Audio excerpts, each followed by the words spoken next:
A lot of Patriots talk here on the show. A lot of Patriots quarterback talk on the show this morning. We now welcome a man who knows that position and that team all too well. Let's welcome in three-time Super Bowl winner, Mr. Scott Pioli. What up, Scott? What's up, Scott? Good morning. Good morning.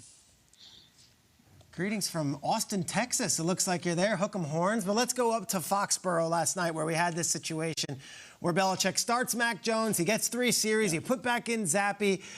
We might have a little quarterback thing going on. Your initial reaction watching this from afar with an organization you know so well. Well, first, the quarterback thing. Bill said after the game that he had this plan. And I think the plan was probably, and this is me guessing, that if Mac didn't look like Mac, he was going to make the switch. And very early out of the gate, Mac didn't look like Mac. He made this switch because he thought that because of what Zappy had done, would give them the best chance to win. And that's all that Bill cares about. That is his job. He has to focus on what he cares about is winning the game and who gives him the best chance to win the game. And that's what they did. The part that shocked me, though, was the way that the Patriots defense didn't play. I mean, the Bears came in and rolled for 243 yards rushing. The way they did it with the quarterback, I don't think anyone was anticipating that. But kudos to the Bears and the way that they did things. They did a great job. And, you know, I'll just say this about the Patriots.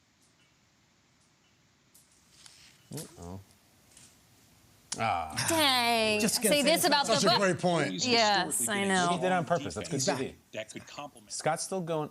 All right, he's still delivering gold. Scott Pioli. Ground control to Major Scott. Can you hear us down in Austin? Uh-huh. That's the Wi-Fi that they had. Okay, we're going to bring Scott back. That's called the tease, man. Yeah, there it goes. Hey. Yes, it's the circuits that went out.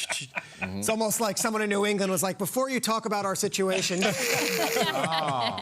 Wi-Fi gate, Peter? That's it. We can let you finish your point, or we could talk Brady. Where do you want to go with this Let's one? talk Brady. Because I've never seen Brady, Scott, look like this. Take it wherever you want.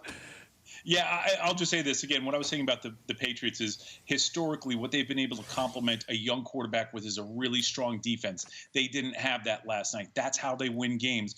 And to Chicago's point, you know, the other thing that happens with backup quarterbacks is it takes a little bit of film eventually to see what the kryptonite is for a young quarterback. The Bears found it, and part of what they found was getting their hands up and batting the ball. That was a real problem because Zappy is not a big guy, so getting in those vision lanes was a problem. So the Patriots will now have to be the spy versus spy, finding the counter to what they can do. I like it. Yeah, we'll see if they're able to figure it out. But down in San Francisco, the 49ers made a big trade, giving up 4 draft picks for Christian McCaffrey. And as a player, we look at these trades, you welcome new players, you're excited. But for you on that manager side, 4 draft picks, do you think the 49ers looked at McCaffrey as the player that could give them the edge to win the division? Jason, I think that they're seeing a division that's a little vulnerable this year, and they know that they have a window of opportunity, right? This is becoming a big thing in the NFL now, where teams see opportunity and they're trying to jump through windows to make sure that they secure the opportunity that might be at hand. And I think that's what San Francisco sees. A couple of years ago, they had this dominant defense that they weren't able to complement with a terrific offense. Getting Christian McCaffrey and using him the right way, again, to complement Deebo Samuel, gives them an opportunity to get ahead in the division, because right now that division is pretty vulnerable, and I feel like they are trying to prey upon the weaknesses around the division right now to get themselves to the playoffs, to get themselves in the tournament, and then maybe make a run like some teams have done recently by giving up draft picks to move with a player that they know what they are right now. And meanwhile, Christian McCaffrey leaves the Panthers, and 10 minutes later, they have their most impressive win of this entire era. It was a really crazy Sunday in that whole scenario. Yeah. Last week, Scott, you told us a lot about how an organization motivates players when it appears they've already begun to look ahead to the next season. And the challenge behind that, you gave all the reasons players should still be motivated, regardless of what's going on in the record column. That being said, it's very difficult to execute. Were you surprised? Yeah. You had to have been, right, about the Panthers' win over the Bucs on Sunday? I was surprised by the win. What I wasn't surprised by was the way that they played and the way that they came out. You know, there's this old saying in the league, Kyle, that, you know, the guys on the other side of the field, the coaches on the other side of the field, they're getting paid to be professionals too. And I think that's what happened. I think sometimes players need to be reminded, don't feed into all the negativity out there. Don't feed into the fact that people think that you're not good. You're a pro player. Go out there and play. And I think that was part of the motivation behind what happened with Carolina. They do have some good players. They have some good players that are good people. They came together and played really well. It reminds me, back in 2011 when I was with the Kansas City Chiefs, we were not having a good season. We were having an average season. But we were on the cusp of still being able to win the division. And what happened was we let go of our head coach with 3 games left.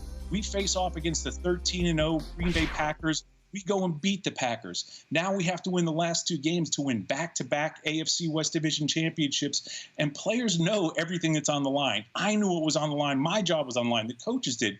Everyone found it within themselves to give whatever their best version of themselves was. And I think that's what the Panthers did. Kudos to the Panthers, because the reality is they lost their coach, but they're still in the mix for the NFC South Championship. So they played their butts off, and kudos to them.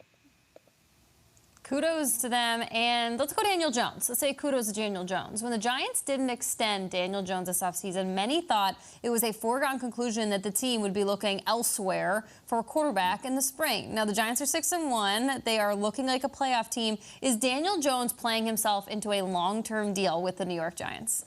I think there's a great chance that he is, Jamie. You look at this, the Giants made a business decision that was the right decision at the time based on the facts that they had. Now, what Daniel Jones is showing, not only that he's playing well, but he's developing well under Brian Daboll, and that's his area of expertise. So to me, the Giants are going to have the ability to retain him and do things to negotiate this contract. Daniel Jones is a smart guy. He's a mature guy. He knows that he's in a circumstance and a situation right now where he's got a coach that knows him, trusts him, and can accentuate his positives and limit his limitations. This may be, at the end of the year, a great marriage if both sides are smart and fair with one another. Scott, great as always. That's the man. We appreciate it. Good Hook take 'em. on all this stuff, and enjoy Austin, Texas. Yes. Hook 'em. You got to speak to that team. We got to get back after that loss to Oklahoma State. Let's go. Hey, I hear you. And you know what? I love the segment on the hugs. Goodwill Hunting, one of the greatest movies of all time. Can't wait to be back in studio to hug all 4 of you sometime soon. There you go. There we go. How do you like them apples? That's it, Will. Great job. Let's go to Will. Let's do it. Thank you, Scott.